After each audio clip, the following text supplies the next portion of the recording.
Aujourd'hui, je suis accompagnée de M. Éric Morissette, qui est professeur agrégé de formation pratique à la Faculté des sciences de l'éducation de l'Université de Montréal.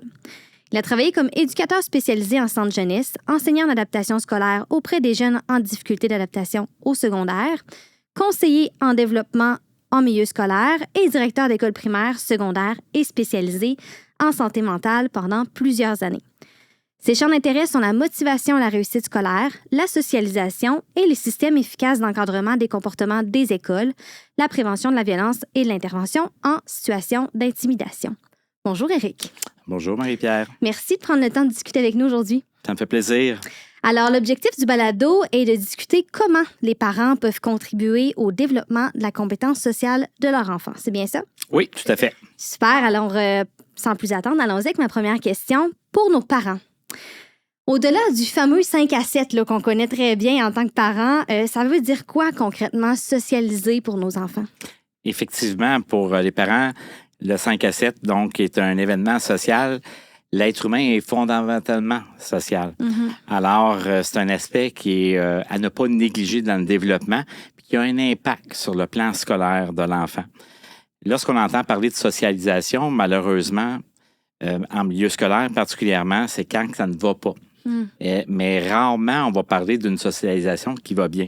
Mais lorsqu'elle est bien faite, on revient à la mission de l'école, instruire, socialiser, qualifier. Socialiser, c'est le trait d'union entre instruire et qualifier.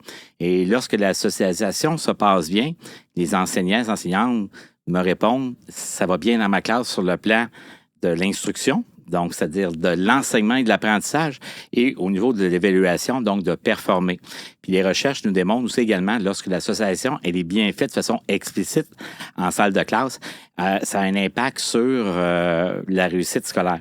Donc, ça va augmenter les résultats. Donc, oui, ça améliore le climat, mais ça améliore aussi la réussite éducative et la réussite scolaire dans les matières. OK. Ce qui est important de retenir, quel est l'impact que j'ai comme parent auprès de mon enfant, c'est que je suis un modèle.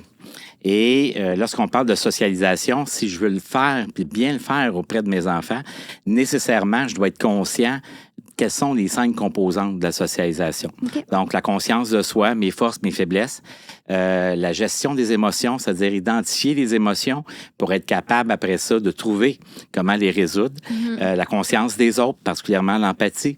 Par la suite, c'est les compétences relationnelles. Donc, comment être efficace en relation avec les autres adultes, mais aussi avec les collègues de classe, mes amis, et la résolution de problèmes. Donc, choisir des moyens positifs pour résoudre. Donc, apprendre que à travers l'adversité, que la vie n'est pas un fleuve tranquille. Oui. Donc, je vais être confronté. Et lorsque je travaille la résolution de problèmes, je travaille le développement explicite de la résilience. Donc, comment surmonter une épreuve, apprendre d'elle, puis être meilleur une prochaine fois. Donc, ça, c'est le premier. Donc, lorsqu'on parle, qu'est-ce que ça veut dire pour un parent? Socialiser, c'est ce que je viens de décrire. Super, ça inclut vraiment plein d'aspects là, auxquels j'aurais pas nécessairement pensé de prime abord. Pourquoi c'est important, en fait, pour la réussite scolaire? On parle ici réussite académique aussi, là, pour la réussite académique de leur enfant. Qu'est-ce qui est important? Effectivement. Dr. Seligman, qui est un psychologue et chercheur américain, s'est intéressé aux personnes qui allaient bien sur le plan de la santé mentale. Okay. Donc, et c'est là qu'il a développé une branche de la psychologie qui s'appelle la psychologie positive. Et la psychologie positive, on n'est pas dans du jovialisme. Hein? On n'est pas au pays des nuages roses et des licornes. Lorsqu'on parle de psychologie positive, c'est comment résoudre et faire face à des situations problématiques, comment être agile relationnellement pour arriver justement à bien m'intégrer dans les systèmes. Les 2 systèmes les plus importants pour les enfants, c'est le système école. Donc, comment m'intégrer et m'adapter et vivre du positif à l'école. Mais le deuxième système très important pour l'enfant, c'est la famille. Donc, on sait qu'une autre source où il peut y avoir de l'adversité, c'est à travers les interventions éducatives à la maison.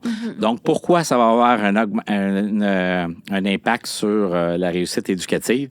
C'est que, justement, lorsqu'on travaille la résolution de problèmes, la compétence relationnelle, donc à l'école, je vis des émotions positives.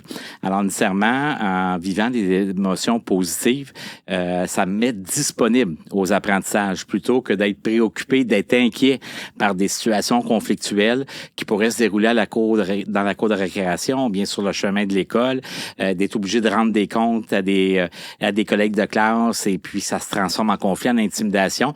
Donc là, je suis pas disponible nécessairement aux apprentissages parce que mon affectif est préoccupé. Ouais. Alors, quand mon affectif est apaisé et puis que j'apprends à composer puis à résoudre, à trouver des moyens alternatifs à la violence, à l'intimidation, à trouver aussi également comment réagir pour résoudre quand une situation qui est difficile, ça me permet d'être plus efficace, donc nécessairement de mieux performer sur le plan scolaire. Une étude qui a été faite en 2017, on parle par le groupe Castle, on parle d'une augmentation de 13% de la réussite scolaire des élèves lorsque on fait l'enseignement explicite de la compétence sociale dans une école primaire ou secondaire. C'est très intéressant. Et justement, on parle d'enseignement de la compétence sociale. Comment un enfant peut contribuer au développement de cette compétence-là?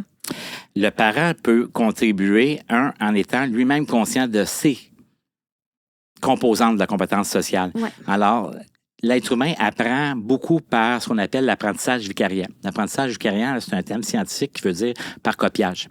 Donc, pour ça qu'on utilise beaucoup le modelage, on va utiliser le compagnonnage pour apprendre un métier. Donc, votre enfant va vous regarder. Alors, au niveau de la gestion des émotions, donc si je suis conscient de la façon dont je réagis, il va avoir un impact sur mon enfant parce qu'il va m'observer puis il va avoir tendance à répéter. Ouais. Donc, je vais moi-même me contrôler. Donc, si je veux enseigner cette capacité-là à mon enfant, je dois être en harmonie avec mes émotions. Alors, mon enfant, il faut qu'il me voie aussi quand on parle de la conscience de soi, qui est une composante de la conscience des autres, mais il faut qu'il me voie moi-même être humble, peut-être faire une erreur, récupérer mon erreur, donc apprendre de cette situation-là. Et quand mon enfant me voit, lorsqu'il me voit et participe à la résolution de problèmes, parce qu'il peut y avoir, que ce soit un robinet de douche, donc je suis pas un plombier, mais de faire participer à mon enfant à ce qu'il me regarde, puis il vient magasiner avec moi, puis il me voit acheter le nécessaire, donc il me voit résoudre un problème. Et il va être capable de le transférer dans d'autres situations, plutôt que d'entendre quelqu'un critiquer le propriétaire parce que ça fait 2 ans que le robinet coule. Ouais. Donc, il voit quelqu'un se prendre en main puis résoudre un problème. Et il me voit aussi, il va m'entendre. On sait que ce qui contribue au bien-être des êtres humains, c'est d'avoir des émotions positives, des relations interpersonnelles positives. Ouais. Donc, si je carbure au négatif, puis il m'entend toujours parler négativement, je vais avoir un impact sur le développement de sa compétence sociale. Donc, si je suis conscient de ça et que je le modélise, et particulièrement au niveau de la gestion des émotions, c'est être capable d'identifier l'émotion que je vis pour être capable de mentaliser par la suite. Oui. Donc, mentaliser, c'est un processus où je prends quelque chose qui est affectif, puis je vais le transformer en théorie, en concept, pour être capable de le résoudre. Et là, quand j'arrive à faire ça, c'est là que je deviens efficace dans la résolution de conflits puis de choisir des moyens alternatifs à la colère, la violence, l'intimidation. Comment je dois réagir par rapport à la contrariété, par rapport à la frustration. Mais ça, c'est à travers le modelage puis des petits échanges que j'ai avec mon enfant et il y a la capacité. Et oui, ça va me demander d'être un peu théorique comme parent, mais je vais être beaucoup moins intuitif, mais beaucoup plus intentionnel dans le développement social de mon enfant pour qu'il soit efficace et qu'il soit capable de s'intégrer, s'adapter et bien vivre en harmonie dans le milieu où il est. Donc, ce que je retiens, c'est que pour le parent, la première étape, c'est de réfléchir soi-même à ses comportements, à la façon dont on gère nos émotions, parce qu'il faut se rappeler que nos enfants nous regardent, là, puis ils nous imitent en quelque sorte. Et tout à fait. On est un modèle et ça, on l'oublie très, très, très souvent. Mais on est son principal modèle. Oui, tout à fait. je me demande maintenant, est-ce que si, par exemple, on est rendu avec des enfants qui sont des adolescents, là, puis là, on entend ton message super important, est-ce qu'il est trop tard pour commencer à agir de cette façon-là? C'est sûr que le mieux, j'imagine, c'est de commencer dans le plus jeune âge de l'enfant, là, mais est-ce qu'il est trop tard à l'adolescence? Idéalement, c'est commencer avec le Terrible 2. Ouais. Là, je vois que tu es enceinte, ça va s'en venir. Après ça, il y a le F4, le fameux. Donc, c'est des zones de développement normal chez l'être humain. Ouais. Donc, c'est là les premières confrontations avec la gestion des émotions à 2 ans, à 4 ans. Après ça, ça revient dans l'adolescence. Ouais. Donc, l'affirmation de soi. Et puis, oui, je peux avoir l'impression qu'il est trop tard. J'aurais dû commencer avant, mais jamais trop tard. OK. Donc, nos adolescents vont se refermer, vont se distancier des parents. Mais vous en faites pas. À 16-17 ans, ils reviennent. Et puis, ils sont plus discrets. Les amis sont plus... Vous avez l'impression que les amis sont plus importants. Ils vont moins manifester de l'affection. Si vous allez les reconduire à l'école, ils vont demander que vous les débarquiez 2 rues avant l'école parce qu'ils ne veulent pas le voir, que leur mère ou leur père les débarquer à l'école. Ça va être difficile. Donc, je vous dis pas que ça va être facile de commencer, mais il faut commencer. Puis, une des stratégies pour développer une compétence chez quelqu'un d'autre ou une habileté, c'est de questionner. Donc, je peux arriver avec des conseils puis exiger, mais c'est pas nécessairement gagnant, particulièrement au niveau de l'adolescent qui sait il va vous aimer, il sait que vous allez l'aimer envers et contre tout.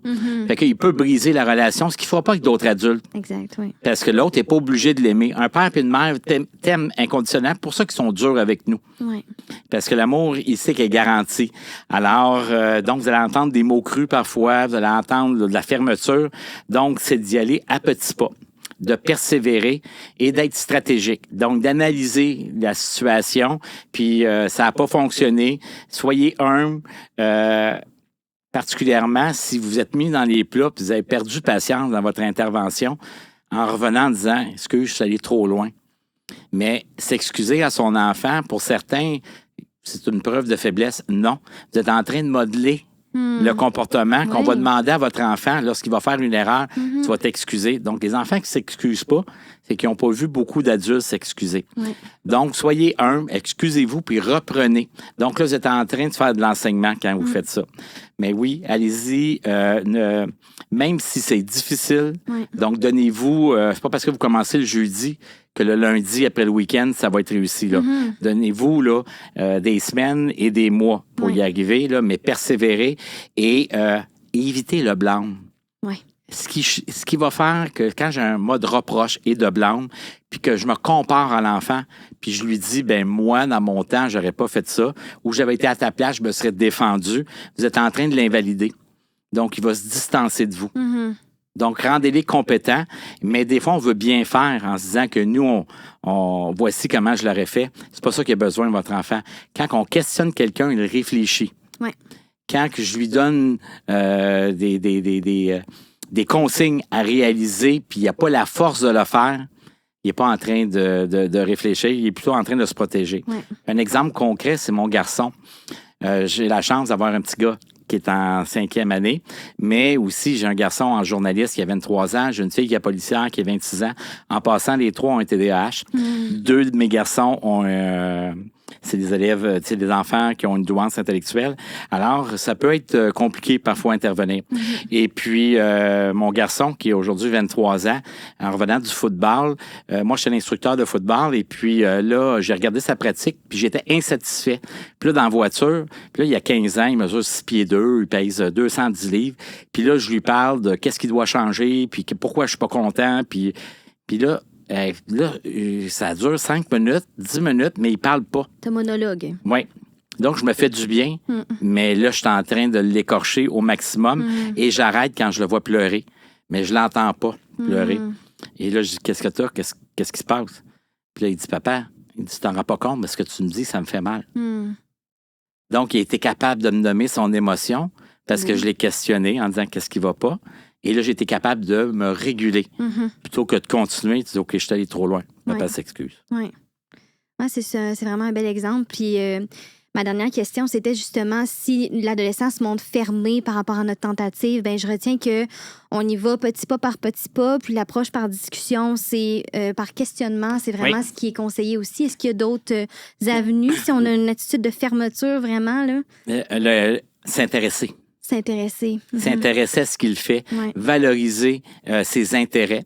Lorsque j'étais éducateur en centre jeunesse, le responsable d'encadrement, lorsque je travaillais de soir, se demandait comment j'arrivais avec une clientèle aussi diversifiée à écouter de l'opéra au coucher. Et puis, c'était des jeunes qui n'écoutaient pas l'opéra. Donc, j'avais des jeunes de différents, soit des gangs de rue, soit des groupes très marginalisés, agressifs. Et déjà, d'être dans la même unité, c'était comme spécial. Et le soir, ça se terminait. Je mettais Pavarotti and Friends avec Bryan Adams. Puis les responsables d'encadrement, ils m'ont dit comment ça que les 12 ne réagissent pas. Puis j'ai même vu 3-4 d'entre eux demander qu'est-ce que tu mettes cet album-là pour le coucher.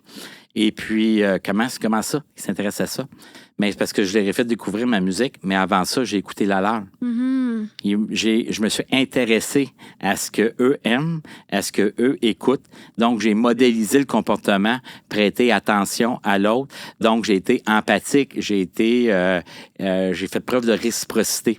Alors, j'ai modelé un comportement qui m'ont retourné. Oui. Super intéressant. Oui. Donc, intéressez-vous à eux en questionnant. Gardez vos conseils pour vous. Attendez qu'ils vous demandent ou elles vous demandent conseil. J'ai envie de te demander, Éric, en terminant, là, on a touché très brièvement la compétence sociale, des pistes d'action que les parents peuvent mettre en place. Si je suis un parent et je souhaite en savoir plus sur le sujet, as-tu dans ta tête des avenues, des livres, des ouvrages, des sites de référence auxquels on pourrait mettre en lien? Oui, là, je vais vous laisser justement des sites de référence. Là, je vous dirais que entre les 5 dernières années, la chaire de recherche prévention de la violence et de l'intimidation à l'école, donc la chaire de recherche sur le bien-être, a développé des outils accessibles sous forme de carnet. Je vous dirais que les sites web aussi, c'est bien documenté au niveau de la France et du Québec. Maintenant, les apprentissages socio-émotionnels et puis l'éducation positive. Et un auteur qui est vraiment intéressant, si vous avez la chance de vous acheter, S'épanouir. Qui est disponible en ligne chez un commerçant très, très connu. Et puis, S'épanouir de Martin Seligman, qui va parler de la psychologie positive et de l'éducation positive, qui va démystifier parfois le concept négatif qu'on s'en fait pour nous expliquer là, concrètement et scientifiquement l'impact que ça a sur le développement de la personne et l'adaptation de la personne à ses milieux, particulièrement les plus importants, la famille et l'école. Super, bien, merci beaucoup, Éric. Puis on va ajouter les liens là, sous l'épisode pour que vous puissiez avoir accès à ces belles ressources-là. Merci d'avoir pris de votre temps aujourd'hui pour participer à cet épisode-ci. Merci, ça me fait plaisir.